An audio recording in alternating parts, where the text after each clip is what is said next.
Welcome back again to the Perfect Portfolio, and it's been, I guess, a couple months since we done this presentation, and just this course. Every time I teach it, I'm just as excited as I was like 5 years ago. It's our 5 year anniversary. We just passed it for the Perfect Portfolio, and we started this course as a beta test. We were like, "Hey, it was coronavirus. We were making tons of money investing in the markets." And we started sharing that information with people, and people said, "You need to start a financial education company with all the stuff you know."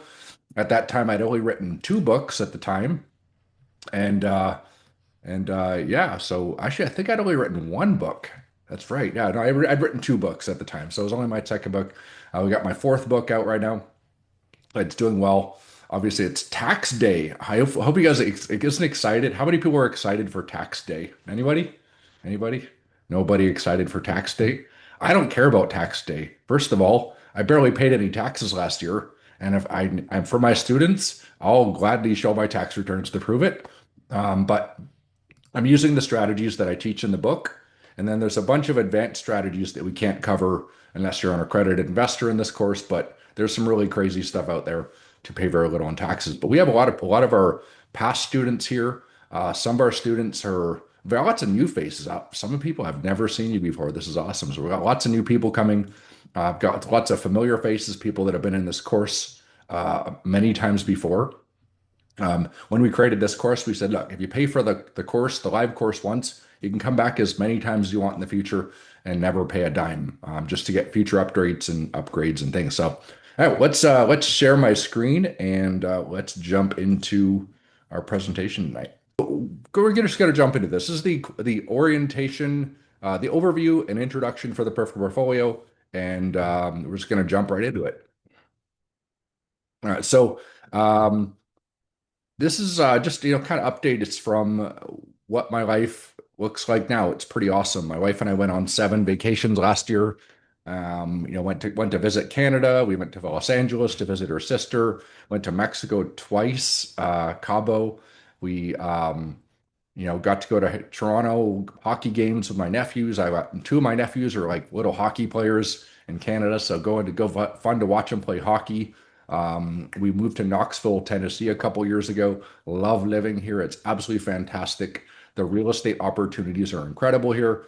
Um, got to go to Austin, got to go to Austin, Texas a couple years ago, and AJ lives there, so we got to hook me up for the Icon A5, that little airplane there. Incredible plane to be into, and I've always wanted to drive a Tesla, so bought a Tesla a couple years ago, and just loving that car. So I don't know any other Tesla fans, but what an amazing car. And other than that, I like to hang around and drink beer with people and have good times and just talk about stuff and eat good food. So, I mean, life is pretty good, but it wasn't always like this. Okay. For most of my life, it was not like this. But the reason my life is like this is because of this course. It's because of the strategies we developed. It's just the things we developed. And when you start cutting the IRS out of your paycheck, finances goes very fast, especially when you're using the strategies we use in this course. Okay, so it's compounds year after year, and it just starts to shoot up. I actually understand why the strategies we use create billionaires, because it's amazing what you can do in 3 years. In 10 to 20 years, you can accumulate a tremendous amount of wealth with very little taxation. Okay, so cool stuff. So we're going to teach you things you'll never learn anywhere else in any university in the country. You'll never learn them from any CPAs, financial advisors, anywhere. They don't even understand the strategies. And we'll talk a little bit about what that is later on in the course. Okay, we're going to jump into that in our orientation class, which is our class 2. Okay, so. All right, so I'm a best-selling author in two books. We hit best-selling author in two books. An entrepreneur. I'm a professional investor. I'm very good at avoiding taxes legally. I show everything. I show the properties I buy, how we buy them, what we look for in investments in real estate. I disclose everything to our students. Everything that I do, I just show people how to do it. And if they want to do it, they can totally do the same thing. They can just follow my lead. And we're doing very well as a company, helping a lot of people. Now, I did grow up with no financial education at all. I was a very poor family. We had no money when I was growing up. That's a picture of my dad, and that's in Thompson, Manitoba. I was born in a a very small town in northern Canada, and it was a little mining town. My dad was mining uranium and nickel during this period as a miner, and we had no money. So there was just there was I didn't like having no money. I was sick of being poor all the time, and so I decided to change that within my family. So my dad was a nickel and uranium miner and a brick mason. So I grew up mixing a lot of concrete with my dad. Okay, so a lot of concrete with my dad, and and yeah, so my mom was a stay-at-home mom, and uh, yeah, my parents lived paycheck to paycheck. There was always, I don't know if you, depending on what time, you used to be able to write a check on Friday, even if there was no money,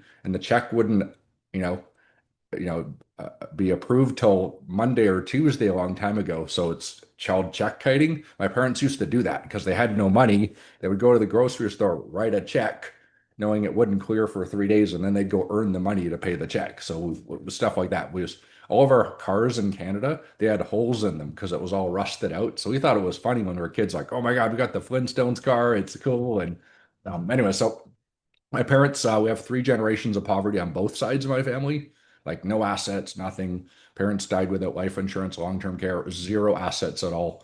And that's just how it was. So I came to the United States 25 years ago with no green card. So I was an illegal immigrant, right? So, um, and I got my first job. I still don't have a high school diploma and I don't have a college diploma. So I'm officially a high school and college dropout, right? Because I had to, make sure double down on that. In Canada, you can go to college even if you don't have a high school diploma. So I left after grade 9. I went to college. I did great in college, and I decided that was a waste of time too. Or at least for business, I didn't see the point of sitting in business classes with people that didn't own businesses. You know what I mean? And we're never going to get financially free. I thought this is crazy. What am I sitting in these classes listening to these professors for and taking on a bunch of student loan debt? And that was a long time ago, 27 years ago, right? So, okay. So my first job in California was a security guard for like $6 an hour, minimum wage at the time.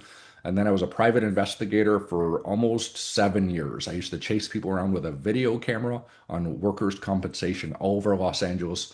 A very dangerous job in Los Angeles at the time. So, but it was fun. I was a little bit of an adrenaline junkie, so it was fun.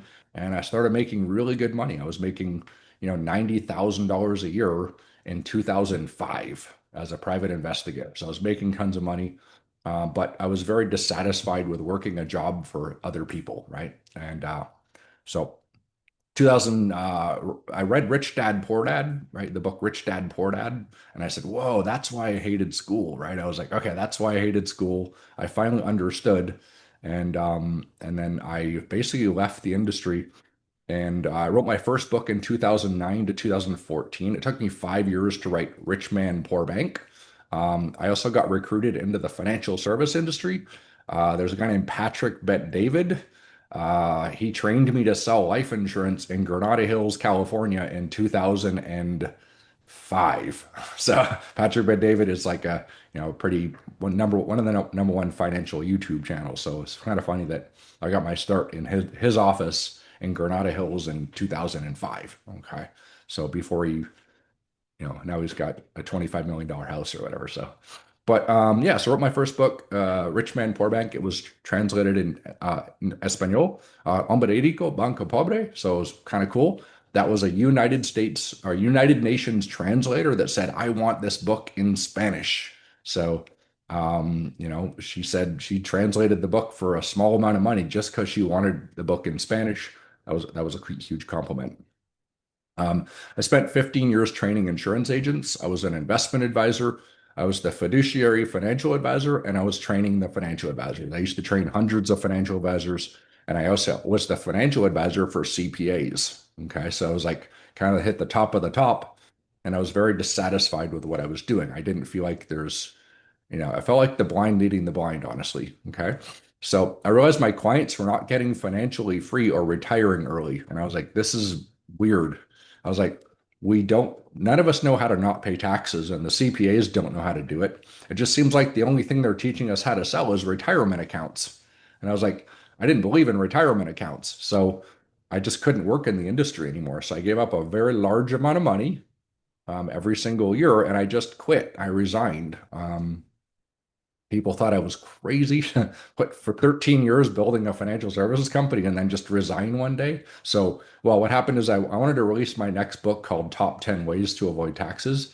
And they said I can't release my book and stay as a financial advisor. So I'm like, okay, whatever. Here's my resignation. So I wanted to release the book and then I couldn't stay as a financial advisor. So I'm very happy I did. That'll opened a lot of doors for me. Okay. And then I wrote another book, Top 25 Ways on How You All Can Secure Your Financial Future. That was written during the start of coronavirus. So coronavirus, all my seminars canceled, started a financial education company, wrote my next book, and that's where the perfect portfolio was born. Okay. So cool book. So then, early last year, a pretty big publishing company, asked me to write a book to prove that ordinary Americans can use the same strategies that wealthy people do. So I'm like, I know how to do that because I've been teaching it for years. I was teaching it the strategies for years in this course. And then they asked me to write that book, Be Smart, Pay Zero Taxes, Use the Buy, Borrow, Die strategy to get rich and stay rich. We'll talk about that strategy quite a bit here today. Okay. It was actually the number one bestseller on Amazon. Like it actually hit number one on all books on Amazon, right? Not just finances, number one on all books on Amazon, which is pretty huge number for me. Okay. So very brief, but that's a cool number to say. Okay. So first book written on how anyone can use the buy, borrow, die strategy to build tax-free wealth, build your perfect portfolio. And your perfect portfolio is different than others, right? Some people love real estate. Some people don't like real estate. Some people like short-term rentals. Some people like long-term rentals. Some people like gold. Some people like silver. Some people like Bitcoin, right? So your perfect portfolio is going to be different because it's yours, right? You have different different things. So it's not about there is no perfect portfolio. It's perfect for me or you or based on your understanding and your financial IQ. We're going to talk about financial IQ today. Okay. Build the five pillars of building wealth: stocks and ETFs, life insurance, real estate, crypto, and precious metals. Those are the five pillars I use. There's a six if you're a accredited investor. It could be oil and gas and other strategies, but the five basic ones would be those four areas. Okay. They're all covered in Be Smart, Pay Zero Taxes. Okay. In chapter 4, we can learn how anyone can build 6 million in wealth, retire early, and live tax free. Okay. I could show anybody how to do that. Okay. It's not that hard. Okay. Um, Chapter 848, live off the borrow button. Okay, I have a plan to do that, where I could literally just live off the borrow button in the future and never work and never pay taxes. That's what the wealthy people do. Okay, so it's totally possible, but you can't just, there's no magic wand to get wealthy and not pay taxes. It takes structure, sometimes over 1, 2, and 3 years. It's putting the structure and just learning how the wealthy people invest and learning how they think. Okay, and that's the purpose of this course is to teach you all that. Okay. Again, it's $12 on Amazon. Like that's a pretty cool book for $12. Okay. All right. So um, now but wait, Mark, I can hear you saying that sounds too good to be true, right? Too good to be true. Pay zero taxes. The book, the course, buy, borrow, die, all sounds amazing, but has it been reviewed by any CPAs, accountants, or financial experts? Well, my CPA reviewed it first of all. But that was a cool, like my CPA did. I had a couple other CPAs look into it, and they said, "Dan, this looks great. That's cool." But you know, wouldn't it be awesome if somebody like maybe the former Comptroller General of the United States, maybe like you know, the CPA for the entire United States? I thought maybe I can get him to endorse it. He did. So it is. So it's David Walker, David M. Walker. I know him quite well right now. He read the entire book. He said, "You know what? It's accurate. This is totally doable." So he wrote up an endorsement for Be Smart, Pay Zero Taxes. So I've got the former Comptroller General, and he's the only Comptroller General of the United States that actually balanced the budget. He did it with Bill Clinton, actually balanced the budget, right? And that's the last time it's ever happened. So we talked about it. We talk and we talked about like what can we do about Social Security on these different things. So you can also check out our YouTube channel where I interviewed David Walker fairly recently. So it was good stuff. Okay. All right. So, by the way, we're not financial advisors. We're not CPAs. We don't provide financial or t tax or legal advice. I can tell you what I do, but you're going to have to get your own CPA, right, to make sure it's applicable for your situation. I can show you how do I invest, and if you want to duplicate that, you can start with $100 and start learning it. But I can't tell you how. We can't give you financial advice. Um, okay. You're going to learn billionaire financial strategies, buy, borrow, die. Okay, that's what we're going to learn tonight. Cool. By the way, anyone heard of buy, borrow, die before this course? Because I certainly hadn't of. Okay. And that was my whole time in the financial industry. Nobody ever told me this really simple financial strategy that made families very, very wealthy. Okay. So, anyways, the phrase buy, borrow, die was coined by law professor Edward McCaffrey in the 1990s. So he coined the phrase because he was trying to explain to the students at University of Southern California how a simple strategy to explain how people get super rich. And he came up with buy, borrow, die. Okay. So Edward McCaffrey, University of Southern California, Gould School of Law, came up with the phrase buy, borrow, die. My question, why did I not learn buy, borrow, die when I was a financial advisor? It's like, that's so weird. It's so simple. Anybody can use it. Well, you know Um, what's even crazier, Mark, is I actually took his course at USC and he didn't teach it in the course. that's right. So, Imagine sitting in there and you're in Edward McCaffrey's class, and he doesn't teach you that, and later, you know, you learn it. He actually coined the phrase, and he doesn't teach it to the students who go to the school. I mean, I have friends from Pepperdine; they've never heard of it. I guess we have students in our class from like big prestigious. They're like, I've never heard of it either. I used to train hundreds of financial advisors. They never heard of it. CPAs never heard of it. I'm like, this is so weird. Like, why would they not teach something so simple and available to everybody to the financial advisors and CPAs, right? So I'll let you come to your own conclusions on that. Okay. All right. So our purpose was of the perfect portfolio wasn't to give you advice, it was to raise your financial IQ. So I know what I know, and if I can explain that to you simply, then you can get smarter, and it'll save you a lot of time, okay, and mistakes. Okay, and you'll get wealthy faster, and you'll pay less in taxes, right? Faster. Okay, so that was the purpose. It was raise your financial IQ, teach you to fish, and finally automate your income. Okay, automate your income. So create 1 million new millionaires. I remember I wrote that down. I was like, what are we going to do with this course? We're like, I don't even know what's going to be in it, but it's going to be cool, right? But we're going to create 1 million new millionaires. And I wrote that down 5 years ago. Okay. So we're getting lots of progress on that. We'll even show you some of the numbers on that. Okay. So but again, one thing I saw this when I was starting this course, I saw this thing that says Sod Guru says thinking is just a recycling of the data you've gathered in the past. And I went, was like, that's pretty deep, right? Because if you're going to get financially free, how can you get financially free if you're not talking to people that are financially free? How are you supposed to get wealthy if everybody you know doesn't know how to get wealthy? How are you supposed to get financially free when none of the business professors in your school are financially free? This is weird. I was like, wow, okay, cool. So this is good. So, um, you know, really think about that. Like that's I mean, everything in your life, if you're hanging around with the same people all the time, and they're all recycling the same information over and over and over. Save money, get good credit, fund a retirement account. Save money, get good credit, fund a retirement account. Like, what? Okay. Doesn't work. It doesn't work. Okay. So, anyways, the thinking you have today will be different than the thinking you have tomorrow after this class. And that's good. It means you're changing the way you think. Okay. So first of all, since we're talking about thinking, what is money? Okay. And I would love to see you guys at least interactive in the chat for this part. Now, at the start, when I go through this, I'm going to ask you guys some questions. If you're interactive in the chat, great. But I'm going to ask you some questions. There's going to be 4 questions. I want you to, even if you're at home, just write down the answers or think about their answers in your mind.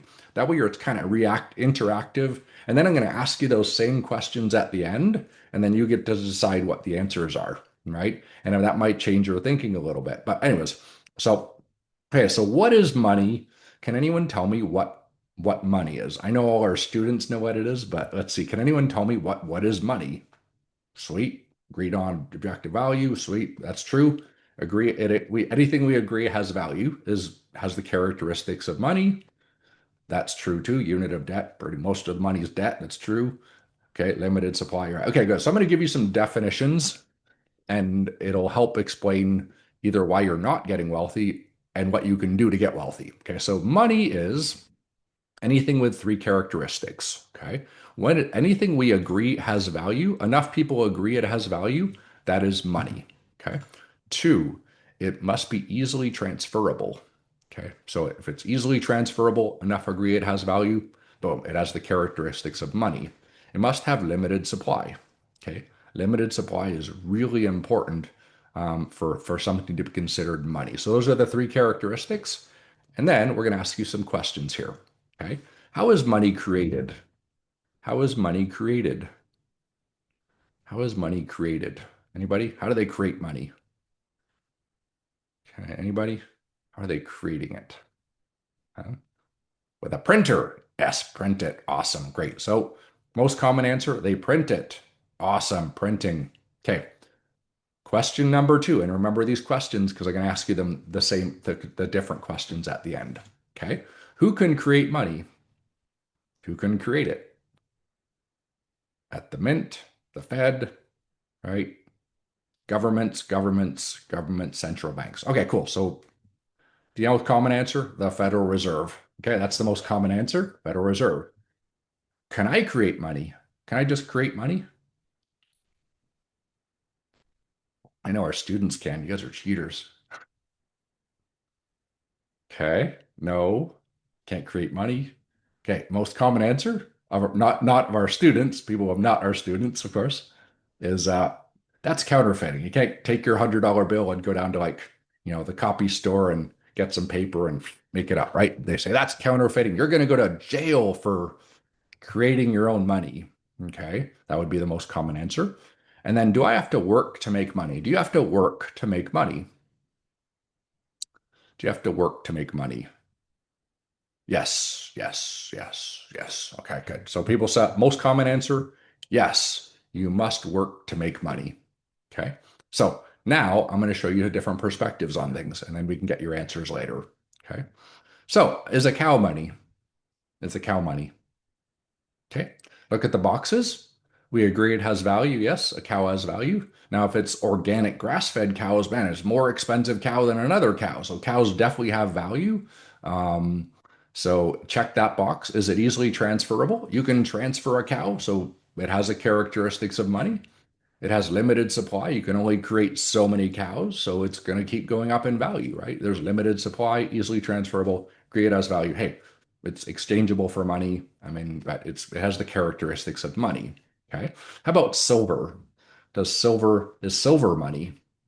Is silver money? Okay. Cool. Well, yeah, it says $1 on it. So, hey, that silver dollar, American, it's worth $1. It says $1. Anyone want to trade me a dollar bill for a dollar coin? Anybody? Any takers? Okay. No, I mean, it's what silver was $100 or something like that. It's pretty expensive, right? So, yeah, the $1 coin is worth $100 right now. Isn't that crazy? 100 times the value. Okay. So, was it 50? But I don't even know what the price of silver today. Um, is Bitcoin money? Okay. Do we agree it has value, easily transferable, limited supply? So technically, Bitcoin has the characteristics of money. Silver has the characteristics of money. Okay. So we got 3 for 3 there. They have the characteristics of money. Okay. How about real estate? Characteristics? See, limited supply is really important, isn't it? Real estate limited supply, cows limited supply, silver limited supply, Bitcoin limited supply. So that's kind of a really important part of right of this. Okay, so how about a $20 bill? Is that money? Is that money? $20 bill, is it money? Hmm. Okay. Technically, it's not. It says a Federal Reserve note. It doesn't say money. It says Federal Reserve note. Wow, it doesn't even say money on it. It just says a federal note. So they can print one and they put a one and it's worth $1. But if they put a 20, it's worth $20. And then they can print a 100 and they say it's worth $100. Like, that seems like a weird, that's interesting, huh? Okay. Well, so the $20 bill is actually not money. It's called the fiat currency. Okay. For every dollar they create on a piece of paper, they create nine more as digital entries on a screen. They literally just digital entries on a screen. So for every dollar they print nine more. So when you get your paycheck, you're not getting money, you're getting digital entries on a screen. When you buy a mortgage, it's digital entries on a screen. Okay, that's it. There's no real money. It's literally almost all of it is just digital entries on a computer screen. Okay, so what we thought was money isn't actually real money. Okay, uh, now next one, that's fake money. Okay, now the fun, here's why I can prove it. The $20 buys you 50 cents, and the $1 coin goes to $100. So how come the $1 coin can go for the 100 and then the $20 can be worth 50 cents, right? Because one's not real money. The fiat currency, Federal Reserve notes, they're not real money. They're just pieces of paper with numbers printed on them. Okay. And there's an intrinsic value. Now, toilet paper is toilet paper have the characteristics of money? Does Charmin Ultra Strong have the characteristics of money? It does, isn't it? Even coronavirus, man, you got some expensive toilet paper there, limited supply, right, during COVID. So, yeah, so toilet paper has the characteristics of money. In fact, if you would have invested in toilet paper 5 years ago, you would have made money because the dollar was going down and the toilet paper is going up. Okay, so that's how real our money is today. Is toilet paper has more better store of value. Okay, so that's important. Now we're going to go through those questions. How is money created? Who can create money? Can I create money? And do I have to work to make money? So let's give you an example of can I create money? Okay, what's an example? How many people have ever bought a big screen TV at Costco or some other place? Best Buy, right? So you went to a place and bought a television. Okay. I bought one yesterday, okay, for a rental property, right? So imagine you go to Costco and you pick out a new big screen TV. You're like, man, it's 2,000 bucks. Okay, that's a really big TV today for 2 grand. Yeah, all right, I got 2 grand. Get the best model for 2,000 bucks. I'm gonna get a TV. Okay, so you bring out your city card. I've got mine, and you swipe a credit card, and after taxes, you pay $2,160 on your Citibank card. Okay. Well, what did you just do when you swiped the card? You created money. $2,160 didn't exist. You swiped the card. $2,160 was created as digital entries on a computer screen. That's it. You created money as soon as you did it. Of course, guess who got, I mean, there's a lot of things that happen there, but you literally created money. So everybody creates money every single day. When you buy a car, you create money. You buy a $500,000 house with 3% down, you create 400 and, you create $480,000 digital entries on a computer screen. Okay. So now, who earns money? Costco earns some money. Hey, that's totally fair. Costco, man, bring prices down, jobs for the employees, great jobs for the employees, good benefits, all that stuff. So good. Costco makes some money. Totally awesome. Okay. Samsung gets paid. Hey, that's cool. Samsung makes TVs. They make them cheaper. They get cheaper every single year. They innovate. They compete in the fair markets. Awesome. I love it that Samsung, they provide jobs, they pay taxes, whatever. So I appreciate that Samsung's making some money. Now the banks collect a swipe fee. As soon as you swipe, every time you swipe that card, they collect a fee. They love it. Just sweep swiping that card. They're making money by logging digital entries in a computer. When you swipe the card, they create a digital entry in a computer. When you pay it off, they collect interest and a swipe fee. And they literally didn't do anything other than digital entries on a computer screen. Okay. So, yeah, bank collects a fee, swipe fee. If you don't pay it off, wow, 27.49% interest, in a year. And they didn't lend you any money. They lent you digital entries in a computer. No money. They didn't even lend you money. They didn't do anything. In fact, they never lent you any money. And then they're charging you interest on money that doesn't exist. Okay. The government takes federal, state, local taxes, corporate taxes. Now, the price of a TV. So people go, well, it's in my state. It's only 8% sales tax, so I'm paying 8%. No, you're not. As soon as you swipe that credit card, you pay every single tax of all the employees at Costco. Social Security, Medicare, corporate taxes, the taxes on the buildings, the taxes for the driving, the taxes on the oil, every tax that was from the creation of that TV, you pay it as soon as you swipe your card. So about 25 to 35% of the entire value of the TV, you pay in taxes when you swipe your card. You just don't see it. Okay. Every single tax from the creation of that TV, it's passed on to you when you swipe your credit card. Okay. So just understand taxes. Okay. Yeah, it's about 35% of the TV itself is just taxation. Okay. So it's much more than 8% in your state, right? So yeah, it's crazy. So you create money, you pay massive taxes, and then so the wealthy, they know how to create money to build their own wealth. And that's what we're going to talk about today. Okay. Isn't it time you created money to make your family wealthy? Okay. Create money to make your family wealthy. Create digital entries on a computer screen and build your wealth without having to work hard or pay taxes. That's what we're going to talk about today. Okay. So let's talk about the buy, borrow, die strategy. Really cool short video. You can just go check this on YouTube and pretty simple strategy. Here we go. Some of the very richest Americans pay little in taxes compared with how fast their fortunes grow each year. How? They use a tax strategy known as buy, borrow, die. It's like the ultra wealthy are living on another planet. Average people need income to pay for basics like housing and food. But the ultra wealthy don't. They can just live on borrowed cash.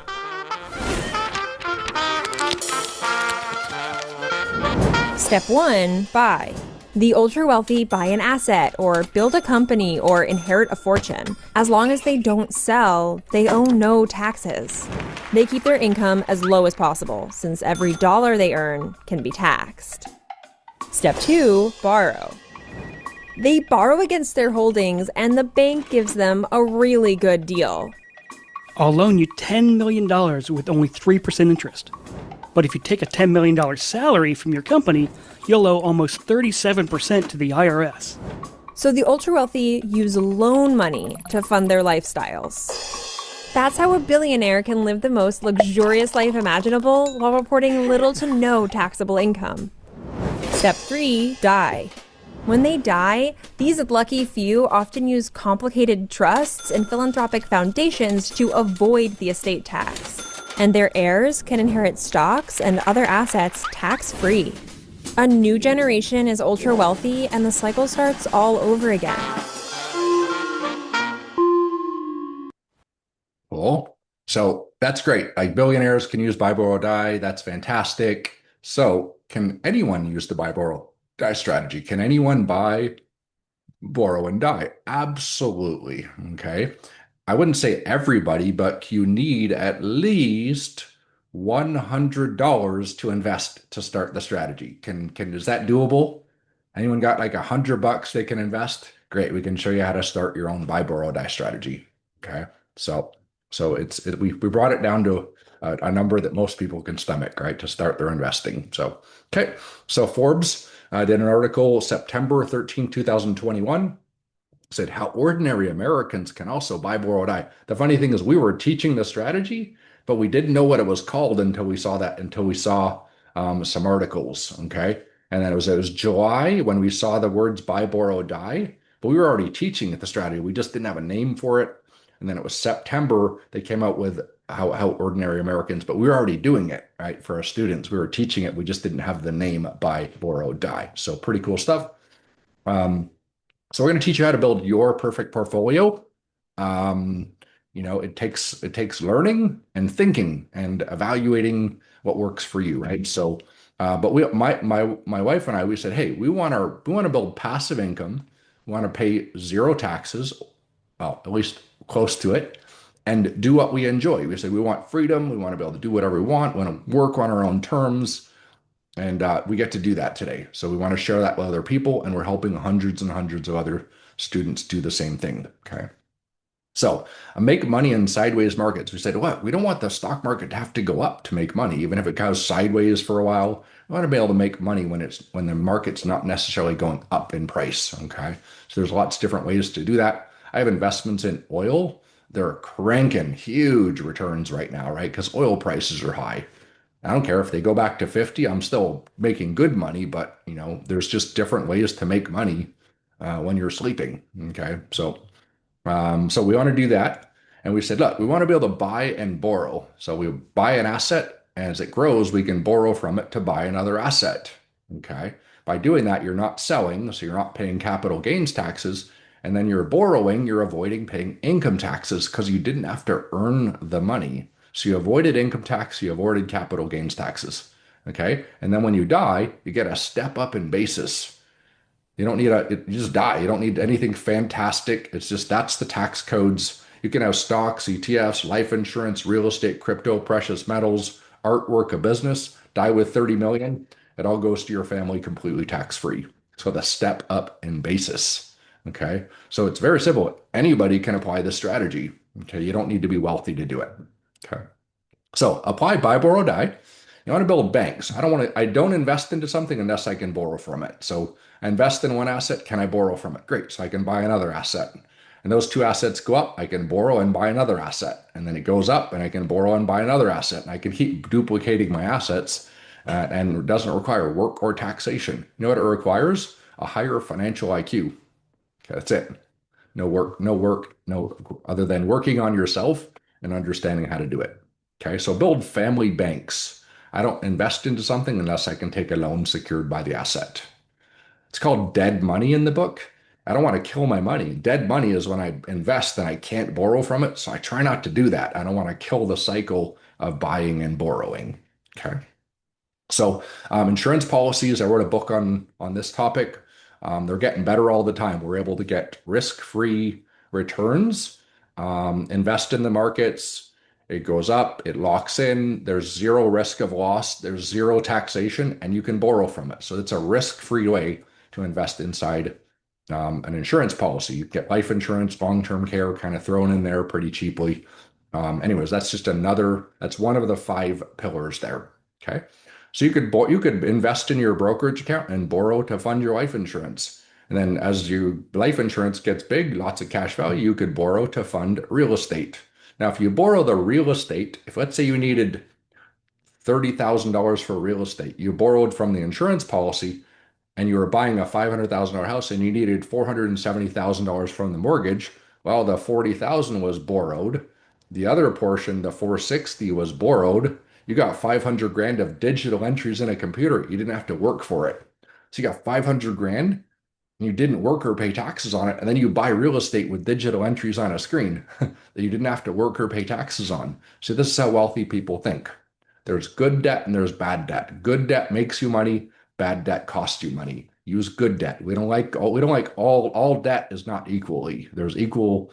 Bad debt would be buy cars, TVs, whatever, vacations, go to Vegas, hit the slot machines, whatever. That's bad debt. If you're using debt like that, you're gonna get into a lot of trouble, right? Some people need Dave Ramsey. Some people need be smart, pay zero taxes, right? It just depends on what goals you have in life. Okay. So then you want to build OPM times OPM. It's when you buy assets with debt, essentially, because you don't have to work or pay taxes. And then you start repeating the cycle around it. And then you can buy real estate. with real estate, you can generate tax-free income streams from your real estate. Then you funnel them into your brokerage account. And then you have a system you're building, which can just duplicates over and over and over. And then if you're an accredited investor, there's some other cool stuff you can do like oil and gas and all these cool things. But accredited investor, you have a net worth of $1 million, or if you're married, make 300 grand a year, you're an accredited investor. We can have other conversations we can't have for other people. Okay, so the goal is become a accredited investor if you're not one now. Okay. Okay. So which percentage are assets? Is it real estate? Is it gold? Is it silver? Is it ETFs? Is it Bitcoin? Is it, income ETFs? There's all kinds of cool stuff you can do, and we'll show you how to manage that very simply, and you don't need a financial advisor to do it. Okay. You'll have better money management for free. Okay. So we'll go by that. Okay. So let's recap the 5 pillars. Okay. Buy, borrow, die. Business ownership is great. Now, if you don't have a business and you buy real estate, hey, congratulations, you have a business. You can get the write-offs and all these things. So if you don't have a business, you can get real estate, you run it, that is a business. There's huge tax advantages. So you're running the buy, borrow, die strategy. The goal is tax-free wealth. You have a business ownership as your foundation, and then you build the core pillars, which is stocks and ETFs, real estate protection, cryptocurrency, and precious metals. You build those as you fund them, that strengthens the foundation, and then you just keep building it and compounding it. Okay.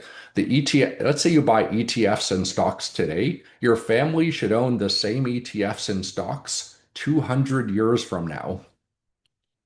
Same real estate 200 years now, family still owns it. You have gold and precious metals, 200 years from today, they would still own the same products. That's how people get wealthy. They don't sell their assets. They just let them compound with inflation for the next 100 to 200 years. That's how you become a billionaire. Okay. We're all told to fund retirement accounts. You have to liquidate them. Horrible investments. Okay. Roth is okay, but my Roth has made about 130% in the way I invested it. So it's huge returns in a Roth, much better than you can get with a financial advisor. So cool. So borrow secured by assets. So stocks and ETFs. Cool. Now there's, real estate, protection, life insurance, long-term care to protect your assets, cryptocurrency. I love Bitcoin, right? There's XRP, there's all kinds of stuff out there. And then precious metals. Okay. Some things are stable. Some things will crash. Something won't crash. Sometimes something crash. Something might go up in value. Some things can't crash. It means it's called non-correlated. If stocks and ETFs crash, I can borrow from the life insurance to buy those, right? Buy them low. When they surge again, I could borrow from there and buy gold and precious metals. When the gold and precious metals shoot up, I can borrow to buy stocks, right? So you're using correlation. You're using buying and borrowing. When other assets go down, you borrow from one asset to fund the other asset. And that's how people build huge amounts of wealth. Okay. Okay. So the first pillar to use OPM is easy. Okay. You can start with how much money again? $100 in your brokerage account. So this is cool. The first pillar. This is my current account. I've been training on this account for 5 years. Okay. Currently, as of today, since the start of the year, it's up $8,000, right? It was a pretty hard market there. But yeah, it's only made $8,141.15 since the start of the year. There's currently $288,000 in that account right now. Okay. What's in it? There's my exact holdings in my brokerage account. Okay. It's 2 covered calls. Those are complex options trades inside an ETF. You don't have to do the work. You just buy them. They generate between 12 to 14% annual dividend, the top 2. Mag 7, those are 7 synthetic covered calls. Again, you don't need to know what these things are. Just know that you buy them. They do all the trading for you inside the ETF.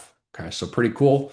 I got some gold, 6% gold, 4% silver ETFs. I got some Bitcoin gold that actually trades Bitcoin and gold for me and just keeps buying and selling, but it's not taxable because it's not outside the ETF. So anyways, this is kind of a complex portfolio here. It works together. It makes money. Even in down markets, it just buys more. Sideways markets, it makes money because the dividends make money in sideways markets. So it's a pretty cool portfolio. Tempest AI is a Nancy Pelosi pick. Of course, NVIDIA is in there, quantum computing, computers, Taiwan Semiconductor, Broadcom, all the big technology guys, Palantir is in there.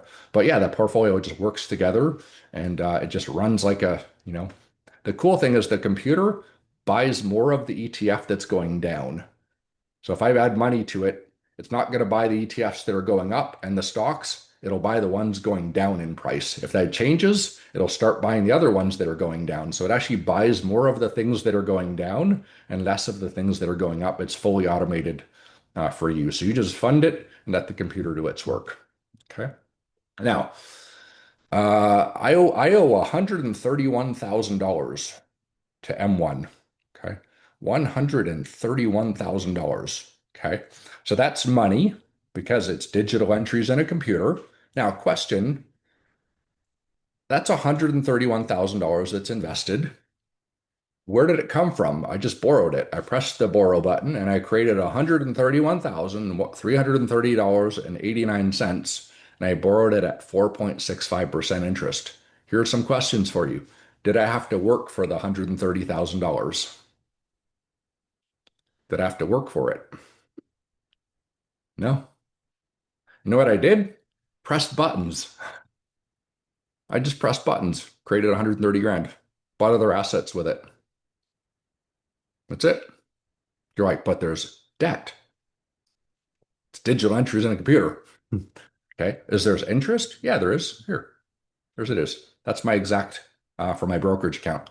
My dividend income last month was $3,945.27. So I got about 4 grand in dividends. My interest on the loan was $519. So I don't care. It keeps growing. I'll just keep borrowing to buy other assets.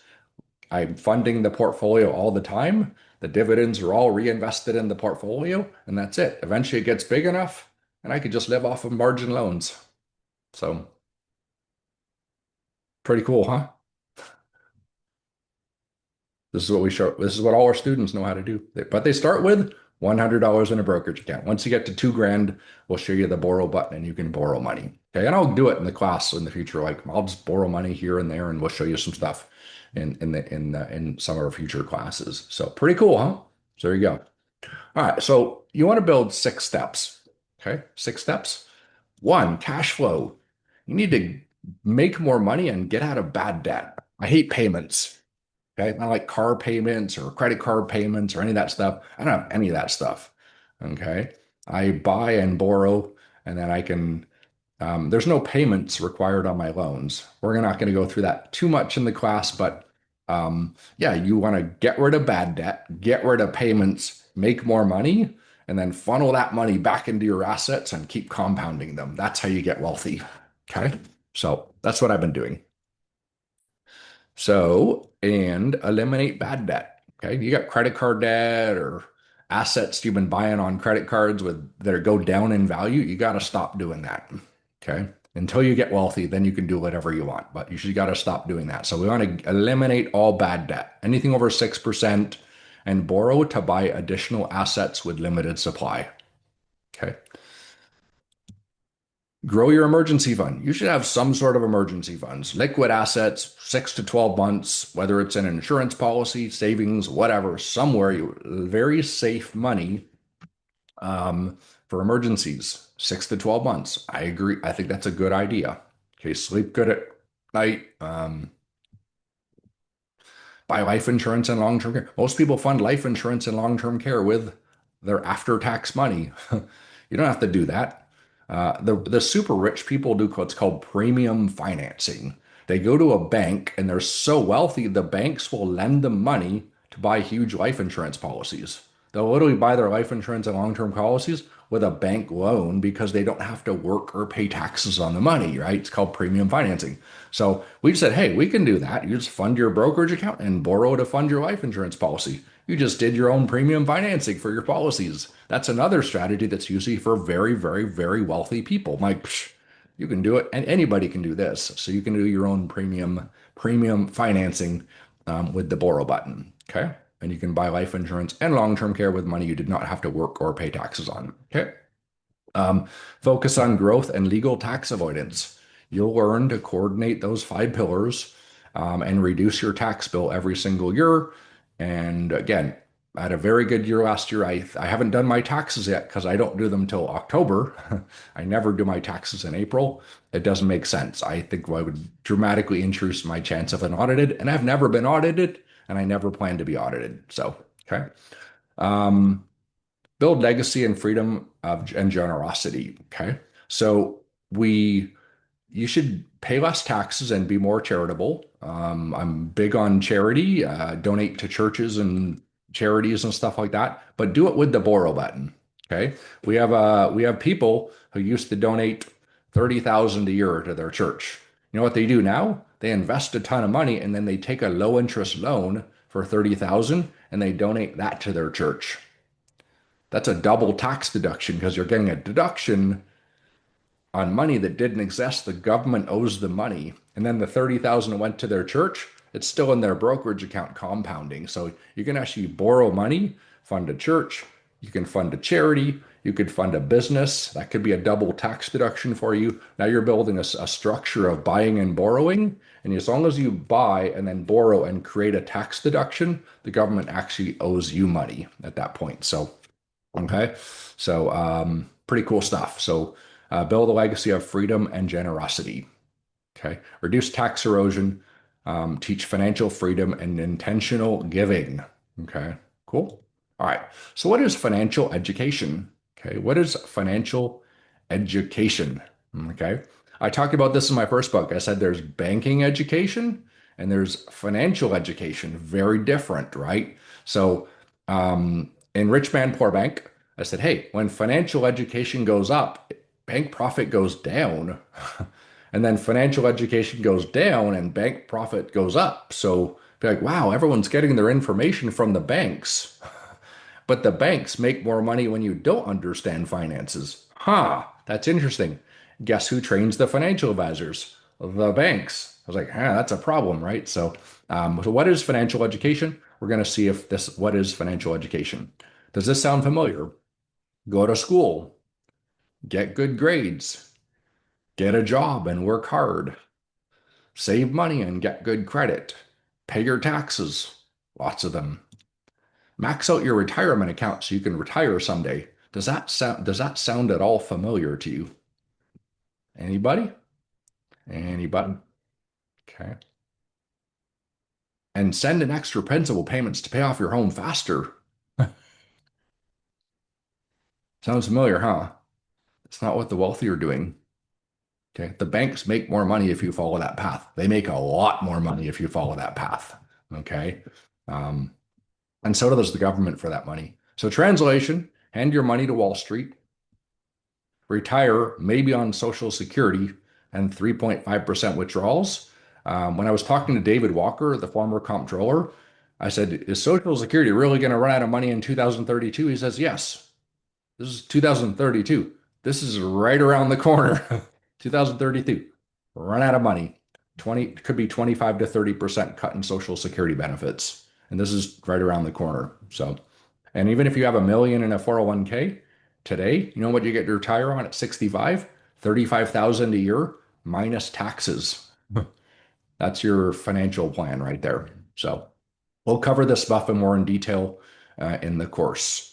Own your home. You own your home, but every time you paid principal, you paid more in taxes. All right, I paid principal. The bank's not getting my money. Then you have to go to give the government more money because you reduced your taxes. You reduce your tax deductions every single year, and you actually pay more money to the government than you saved giving it to the banks. So you ran the numbers on it. It's crazy when you look at that. You'll kill your money. Imagine paying off a 3.5% mortgage. Why wouldn't you just invest in 10% outside your mortgage? Okay. So you ignore the math, you ignore inflation, and you ignore taxes if you do that. Now it's your choice. You can pay off your home if you want, but it's a very dangerous thing to do. Okay. Especially with AI taking jobs. Okay. And then you run out of money at 85. We'll actually show you the numbers on this. You could be 1 million, a millionaire at 65. You retire at 65, you start taking your 35,000 a year. All you need is one big stock market crash, and you're taking withdrawals, you'll be going to get a job at 85. And you're a millionaire, and 20 years later, you're going to find a job because you're broke. And a lot of people coming for them. Okay. They just don't understand how this stuff works. This is what they teach you in the financial services industry. Okay. So, all right. And start looking for a new job with a walker. How's that sound? But wait, I'll have my social security. No, you won't. There'll be no backup. Okay. So, anyways, I'm not trying to scare you. I do want you to know the realities of what's going on with our fake fake money and the debt and the overspending in the government and how they're filled up the Social Security Trust Fund with IOUs. You probably know that. Did you know that they took food and energy out of the inflation rate in 1980? So they go, oh man, food and energy is too expensive. Let's remove it from the inflation rate. Since 1980s. They can't afford to adjust Social Security and the pensions to the real inflation rate, so they just manipulate the inflation rate. There's 7 different ways they manipulate the inflation rate every single year to make it look lower. It's not a political thing. This is a doesn't matter which administration is power. They're constantly manipulating the inflation rate. That's why people I feel like I'm getting poorer way faster than I am. They're like, well, what's going on here? They say inflation's 2%, but I feel like I'm getting poorer really fast. Yeah, um, so there's 7 levels of financial intelligence. Okay. So you get to judge for yourself where you are in the 7 levels. Okay. So, and this also has to do with what is financial education. So 7 levels. Level 1 is I don't understand anything. Okay. You know why that's a good thing? If you say I don't understand anything, you'll learn really fast. Okay. Our youngest student in the history of the course started using the buy, borrow, die strategy at age 9. They're 9 years old. They have a brokerage account and they're using this strategy. So they said, I don't understand anything, man. They learn it super fast, just speed of instruction. They can learn it. So you need to teach your kids this strategy and your grandkids. Okay. But it starts at I don't understand anything. So that's where the bank goes, hey, we got to educate the kids. Congratulations. A huge advantage if you're at level 1. You've not been brainwashed by the publicly traded financial companies. Okay. We go, oh, what's level 2? I save money and get good credit. It's a strategy. It's called stickiness. They teach it to financial advisors. They say sell the clients 5 products because then they'll trust you and they'll never go anywhere else. It makes them sticky. So the banks say, how we need your kids? They want your kids to trust the banks, the big 4, right? So they say save money and get good credit. So they say, hey, we'll give you a little checking account and a savings account for the kids, and got to get that student credit card. It's free. Boom. They're getting their stickiness. They're trying to make sure that your kids go back to the mega banks for their financial education. Okay. So level 3 is I save money, get good credit, max out my 401k to save on taxes, and I have a Roth IRA and index funds. Guess what? They sold you 5 products. Checking account, savings account, credit card, Roth IRA, 401k. They sold you 5 products. You and your children and your children's children will go back to the mega banks for their financial education. Okay. I wrote a whole book on this. Okay. So I saw it. This is how they do it. They make sure you build generational, everybody, kids pass it to the kids, who pass it to the kids, who pass it to the kids. And it all comes from mega banks that have a responsibility to get you on the highest credit card debt as possible, pay you nothing on your money, lock you into fees and retirement accounts until you die, and maximize profitability for their shareholders. That's the biggest goals of the banks for you and your family. So probably not the best place to get your financial education from. So let's look at level 4. So level 3 is you've been educated by banksters and financial advisors that work for publicly traded financial companies that have a fiduciary responsibility to the shareholders. Okay. It's 100% impossible to give you better advice than average. Okay. People say, you can't beat an index fund. I'm like, I can beat an index fund in my sleep. Okay. You've just been told that by your financial industry. Expect bad returns. Right? They're just, okay. So now, if you don't know what OPM is, then you are the OP in other people's money.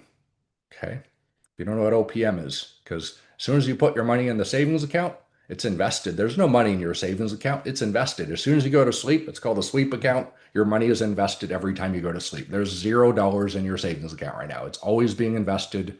They have a zero reserves. They have no reserves in the banks. Okay, right now they can just lend out everything, get rich, and it's on the backs of you and your family. Okay, and then pay you nothing, and then charge you fees because you don't meet this, whatever stuff. Okay, level four is when you go, wait a second, the rich use debt, but there's good debt. Whoa, this is cool. And then you get to the realization I need to use OPM in my investing.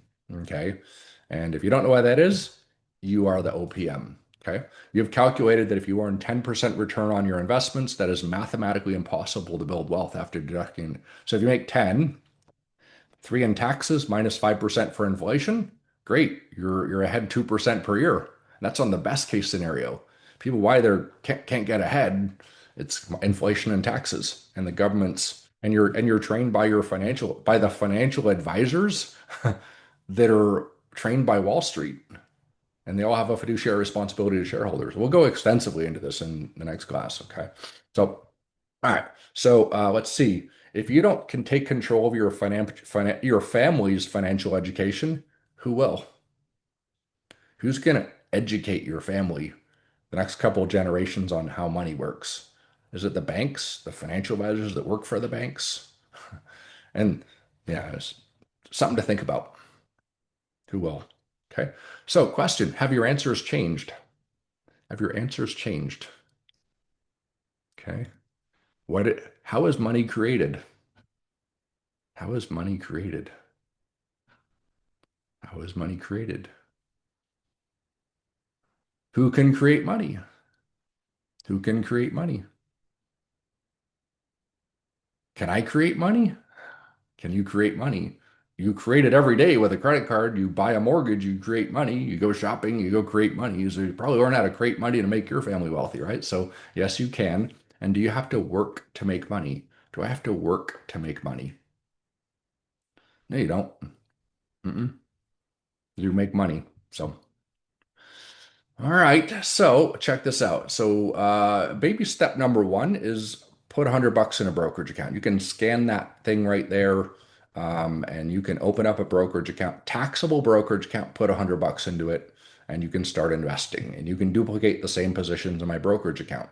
When you scan it, you'll see the positions in my brokerage account because that's the scan of the brokerage account you saw. You can actually see it. You can see the returns on it. You can see everything. That is the actual link from my brokerage account. So that's kind of cool. Okay. So Forbes rated this one thing called M1 Finance as one of the best investment apps ever created. It's sophisticated wealth building, but it makes it simple. Okay. What I use as Forbes. Okay. Build a bank that serves you. Save and earn more on your cash. There's a savings account in there. It pays like 3%. It's fully FDIC insured up to 4.75 million. And you can save, you can invest, and you can borrow. And you can borrow with no application, no credit check. It doesn't report to your credit, and there's no required payments on the loans. Those are your borrowing terms, no application at all. Okay, because it's secured by your assets. Okay, it's like owning a bank. Okay. So it's fully insured up to FDIC up to 4.75 million on your savings. Invest in return higher returns. Invest and earn higher returns. Transfer stocks and ETFs using it. You can transfer your Roth IRA from your other broker, put it in there. You could transfer your brokerage account. You could transfer your IRAs. You can put them in there and get better management and earn higher rates of returns. And you wouldn't pay the management fees, and you would earn higher rates of returns than your money currently is. Yeah, proven higher returns for the same portfolio. So you can borrow at the lowest rates. I borrow at 4.65, but I'm borrowing a lot of money. I think it's about 5.65. But when rates drop, hopefully next month, you'll borrow at less interest rates. So when rates drops, your interest rate to borrow drops. When we started this course, we were borrowing at 2% interest. That was pretty sweet. So debt elimination, we hate bad debt. If you got to invest and borrow and eliminate bad debt, you want to eliminate all your bad debt. Debt is based. Chase, Bank of America, Citibank, Wells Fargo, they're paying between 0.01% and 0.15%. So they're just taking advantage of you in your savings accounts. You should probably move that money to somewhere that's going to work for you. We can also send you free chapters of the book. You can follow us at The Perfect Portfolio, Instagram, YouTube, X. We're everywhere, LinkedIn, all that stuff. So you can check out our YouTube channel at P2 Wealth. All right. The next two classes are free. So you can come back and do our orientation at our class one, and then you can decide, hey, is this for me? If you're like, nope, I'm going to go, go do the Dave Ramsey thing, totally cool. If that's for you, this course is not for everybody, right? But you can come back, two more classes, and then decide if it's for you. Okay. Uh, Next classes, the next two Wednesdays at 5 o'clock, same time, next 2 weeks, 22nd, 29th of April. We're going to run the same class. We're going to do orientation class, class one, awesome classes. You'll learn a ton of stuff, and then you can decide if you want to continue. Okay. The cost to attend classes 4 to 9. That's when we really do deep dives and stuff like that. That's $2,495. It's on sale for $2,195. But again, attend the 3 classes and then decide if this is a good fit for you. Starting June 1st, 2026, the cost of our courses are going up. For the live course is going to be $29.99. Okay. For our live course as of June 1st, 2026. So anybody who joins now, you get the lower price course. Okay. The associate who invited you does get paid a referral fee. Full disclosure, they make 10%, but they're not inviting you because they're trying to make the money on it. They honestly believe in the course, they love it, and they want to share the information with you. Okay. So, okay. Ready to dive in? If somebody's like, man, this is for me, great. You could pay the cost of the course. Within the course, you fill out a financial needs analysis, and then I meet with you personally, and then I start coaching you a little bit. Hey, we can do this. We can set you some stuff up. I can look at a financial plan really quick, figure out in 3 minutes, and kind of go, hey, here's what I would do. Not financial advice, but here's what I would do. And then I can kind of direct you in the right direction. But okay. But wait, what if the government paid you a tax refund? What if the government paid you with a tax refund for any of our courses? How many people would feel like that? Not only course would be free, but you would actually get paid by the state and federal government to do this course. How many people would be like, I'm in? Okay, I get paid by the government to do a course to how to invest and get and not pay taxes. Yes. Okay. So, um, but don't worry, we'll show you how to do that in the next couple slides. Okay. So there's different versions of the course. Okay. So which version is right for you? Learn at your own pace. Some people go, man, I'm just too busy. I want to start with the video course and just go through that. Now, here's the cool part. If you start with the video course and later you want to upgrade to the live course, do it. Start the video course. Maybe you get through that and go, I want to do the live course. We do the live course 4 times a year. If it comes around, we'll just credit what you paid for that course. We'll upgrade you and you'll go from there. Okay. So we'll always upgrade you from one course to the other because we want you to learn at different levels and as you get smarter financially. The live course, this one tonight, is again, we do this 4 times a year. This is going to run for the next 9 weeks, and then we'll start another one in 9 weeks. But that one will be at the higher price course. Okay. There's the mastermind course. This is for usually busy entrepreneurs. They have big tax problems. Maybe they have large 401ks that they've been deferring taxes. They need to liquidate those. We can show you how to liquidate retirement accounts and pay very little in taxes if you're an accredited investor. So that's for a mastermind course. So we got about 50 people in our mastermind course. They're, busy entrepreneurs. They don't have the time. They just need a lot of personal coaching. So we offer a 2-year course right there. But again, who pays for it? Uncle Sam. We'll show you how to do that. Okay. Differences, learn at your own pace. It's $600. You can actually do this thing called where you pay like $149.75 over 4 months payments, and they don't charge you any interest. So that's kind of a cool thing. So if somebody's like, hey, I'm a little bit tight, but I want to do the video course. Hey, you can do that option, $149 over 4 months, and you can learn as you go, and you can do the classes on your own time on a video course. Okay. So yeah, 24 hours a day, knowledge quizzes, cool stuff. If you have the book and then the video course, you're going to learn a lot of stuff, and you can, maybe you're saving up for the live course or something. Okay. Live course, again, going up on June 1st, now on sale, $21.95. It's an 8-week course. They're 1.5 to 2 hour classes it's actually 8 weeks, But then we do a bonus class, which is we do a class just pure Q&A. We'll go down any rabbit hole, answer any question for 2 hours. Okay.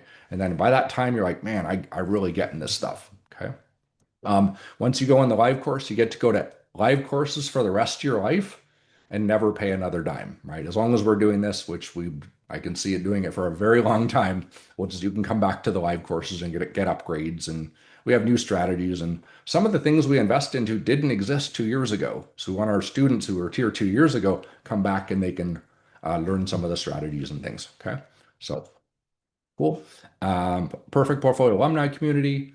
We have a WhatsApp chat where all of our past students can come and just check in with them and answer questions and stuff like that, and just keep raising their financial IQ. So you can scan that code if you're interested in that. Okay. In the live course, we do your financial needs analysis. I need to know your goals, assets, liabilities, whatever, and then boom. Once I have that, then I can at least go, hey, here's what I can do. Not financial advice, but you can probably pay off. You could borrow here and pay off the bad debt. That's what I would do, and you can, and it comes with a little bit of coaching one-on-one. I'll do it personally in the live course.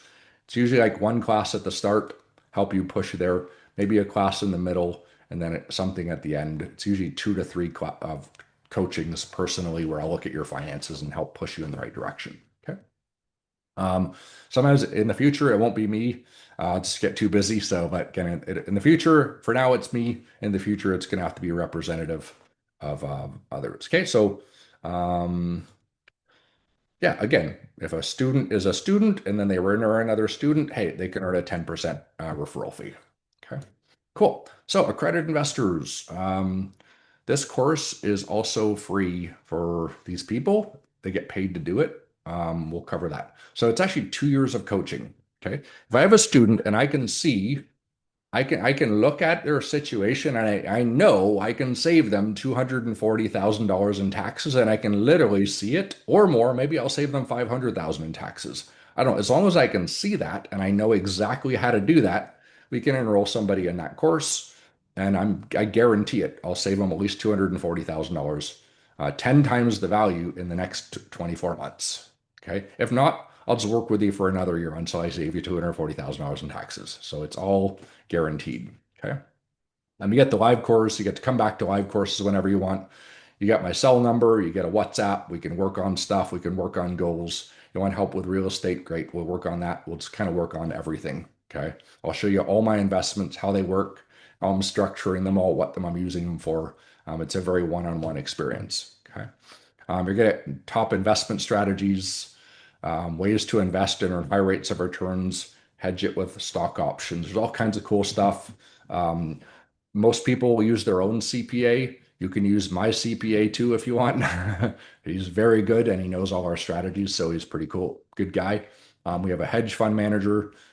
We have incredibly powerful strategies where you can make awesome returns and then create tax loss harvesting, where a computer does your tax loss harvesting. So you're making the return and you're creating artificial losses using tax loss harvesting. Very cool strategy we're launching in the next 2 months. But again, that's for the accredited investors. Okay. So cool stuff. Okay. Guaranteed, again, 10 times the value. Okay. Want a free smart strategy? Who wants a free smart strategy? Free smart strategy. Everybody? Okay. What if I told you you could sign up for any of the Perfect Portfolio courses with none of your money?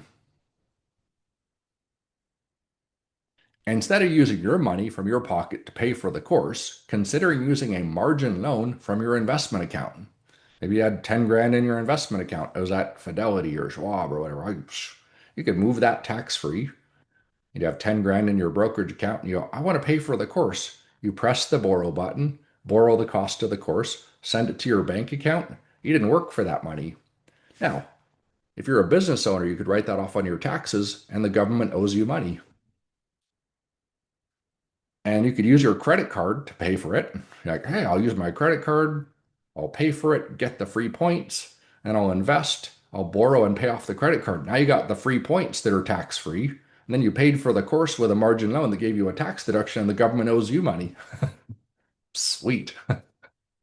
Okay. If you're a business owner, the cost of the course can be tax deductible as a business expense for consulting and training services. So, okay. So I like deductions, but I like double tax deductions personally. Those are my favorite kind. Buy the course with none of your own money, and anybody can do that. If you want to do it with the live course, the video course, just brokerage account, press the borrow button, pay for the course. You paid for the course with none of your own money. You don't have to work for it either. Okay, so points are cash back, and points and cash back are tax free. So if you use the credit card, you didn't liquidate shares, you didn't sell anything, so you avoided capital gains. You didn't sell anything, you never sell, never trigger the capital gains. This may be a tax deduction to your business, okay? Or if you're itemized and you have real estate, that could be business consulting if you own real estate. Uncle Sam will pay you to learn how to legally avoid taxes. How many people say that sounds pretty good? Uncle Sam will pay me to legally avoid taxes and build generational wealth. That's a good deal. Okay. Now that's a strategy to maximize assets and reduce taxes. Smart strategies. Okay. So, Chris, he was a couple of our alumni here. I'd like to publicly thank Mark for sharing and teaching me how to do how and what to do so I could retire from 32 years in the mortgage industry after having a cardiac arrest. This is like one of my friends. He came in the course and he learned the strategies. In the early days, he happened to get life insurance and long-term care. He was in the mortgage industry. He was stressed out. He had a heart attack, almost died. He said the perfect portfolio saved his life because he was able to retire from the mortgage industry. He had the investments intact. He's no longer insurable, but he had life insurance and long-term care, so he absolutely loves it. Mark and you, what I've shared with the whole group will set those who choose to learn and apply it to be financially free. My wife and I, Jane, are incredibly grateful. Thank you, my friend. So, good friend of mine now. Another guy, Robert, 25 years in the financial service industry and one of the largest retirement planning companies in the entire world. Okay. So I talked to Bob the other day. I would recommend this course. Just recently pulled a hack and will increase my monthly cash flow by $1,500 a month. Use OPM to pay off real estate loans, invest and make dividends, borrow more, and increase my cash flow from minus 629 plus to $918 a month. And that was 4 years ago. I talked to him the other day. He's doing incredibly well financially because of this course. So these are guys who are 25 years in the industry, mortgage at 32 years in the mortgage industry. And just we got hundreds of students doing this though. So there's a couple testimonials, pretty cool stuff. His testimonial is actually on our YouTube channel from years ago. So student achievements. So we started tracking our student achievements. We said, hey, how many people are getting their first $1,000 savings? And we're like, oh, cool, man. You can press on a button and go, hey, my achievements, and you can put them in there and you can track we want to track if you got your first $2,000 in savings. Awesome, man. That's cool. Let's put it in our newsletter. If you want to do your first, $5,000 of savings, man, let us know that, and then we can put it in our newsletter, and we're going to do quarterly newsletters where we track our student success. So this is a survey we just did. Here was the results that were just recently achieved. Two students achieved their first $50,000 in investments. They're like, man, came in this course and now I got 50 grand in my investment accounts. So excited. So two of our students did that. Andre, John, Sherman, Brandon, John, and three other students have achieved their first 100,000. So students came in a couple years ago or in the course and they go, man, I'm saving my first $100,000 in my brokerage account. Right. And then they get to grow and compound that for the rest of their life and then borrow it to buy other assets. Okay.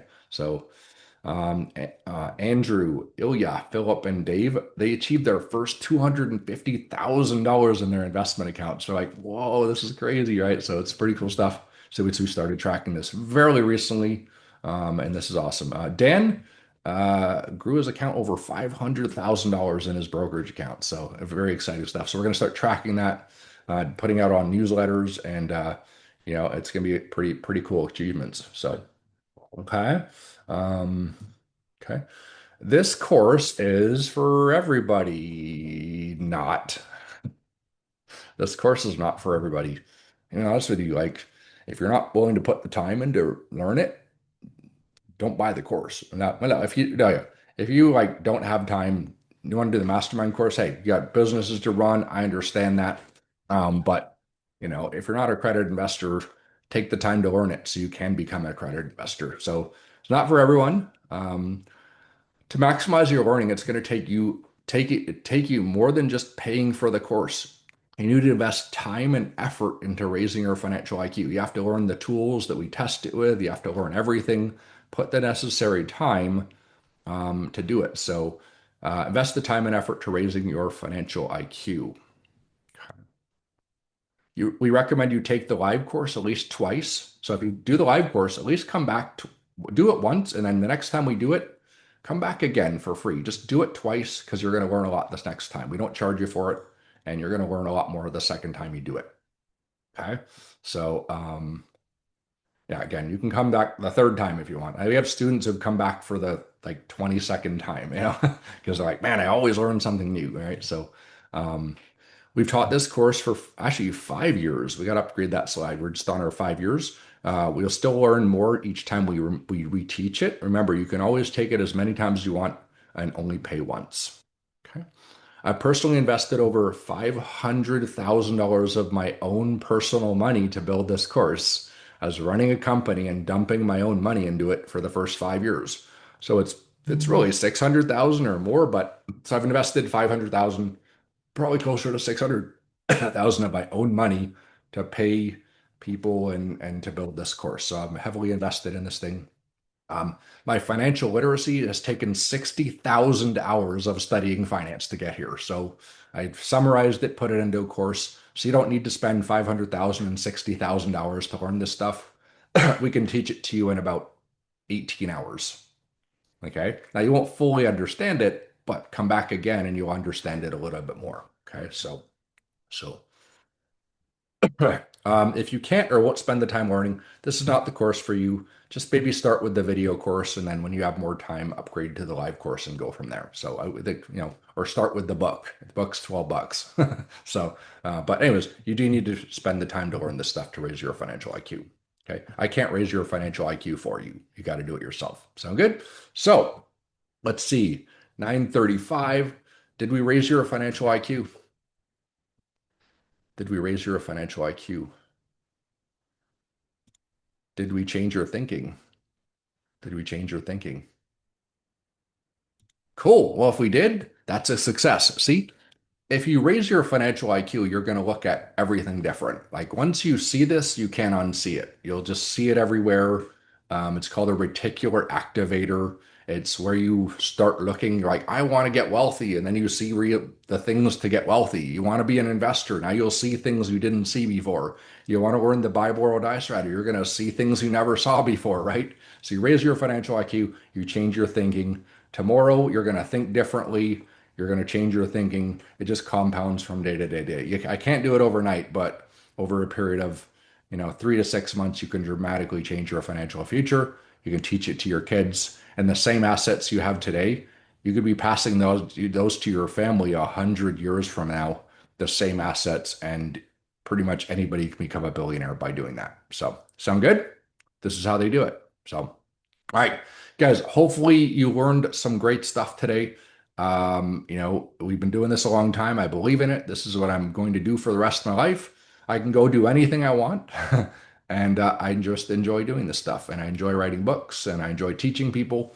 And I hope you guys come. Well, hopefully, we'll see you all for the next class, which is the orientation class. We're going to do a deep dive in the industry. You're going to be like, oh, wow, I didn't know it looked like that. So, all right, guys. Have a great evening. And oh, yeah, we're going to do a bunch of questions, actually. So let's do a couple questions for like 5 minutes. Let's see what questions you got down. Use interactive brokers, built-in banking functions. Yes, interactive brokers is good, but it doesn't have dynamic rebalancing. It's very complicated. It's possible to use interactive brokers. You have to turn on margin withdrawals. It's very complicated. You have to pick the assets. M1 has dynamic rebalancing. It's far superior and far cheaper and far more effective as far as building wealth and using the buy, borrow, die strategy. Okay, so interactive brokers is cool. I suggest it in other countries, but as far as the United States, M1 is just far easier, and it's actually easier to earn high rates of returns and not pay taxes. So I like interactive brokers, but it's just kind of complicated and difficult. So Yeah, I never pay down my margin, by the way. That's the difference. Interactive brokers, I never pay down the margin. I just buy forever. I never sell. I don't have to make margin payments, so I don't make the payments. I just compound assets forever. And then tax law says my margin interest that I didn't pay, I get to write it off on my taxes as long as I use it for investing. So it's just a little bit different. But if you're using interactive brokers, that's a good place to start. Okay, cash and 1.3 and a half, P&L, really best way. So, I can't give that's like a personalized financial question. $200,000 cash, you probably get that invested, but I assess invest in your financial IQ, go through the course and do your financial needs analysis. Because we have no idea what your situation and there's so many. What's your financial IQ? What's your assets, liabilities? What's your income look like? All those things come into play. So we can't really give specifics like that. Okay, but great question though. Let's see. Let's see. Any questions, Narelli? You want to pick them up here? I'm reading through it, Yes. but There was a couple questions on margin. Okay, when interest rates drop, does the rate on your current margin balance also drop, or does yes, the rate? Okay, yes. If they dropped it 0.5%, the margin rate drops immediately on your margin account. You don't have to refinance the debt; it just drops them automatically. okay. Yep. The next one is, do you have any experience with letting the interest ride where you end up paying on interest over time versus paying back the interest along the way? I just some of our students like to pay back interest. I don't pay back the interest. I'm going to let it run for the rest of my life. I just buy assets and then I borrow to buy other assets and then I funnel my cash into my brokerage account and my investments. I don't pay interest. Some brokers they mandatorily, Schwab, Fidelity, Interactive Brokers, I think they force you to pay interest. M1 they don't force me to take it the interest. I don't pay it. And then tax law says I can write off the interest even that I didn't pay it. So that's just what I choose to do. But every student has different, strategies that they're comfortable with. We have a margin guidelines. We'll get you in the course. It gives you margin guidelines on how to use margin responsibly too. Okay. So yes, I have lots of experience doing that. Okay. Anything else?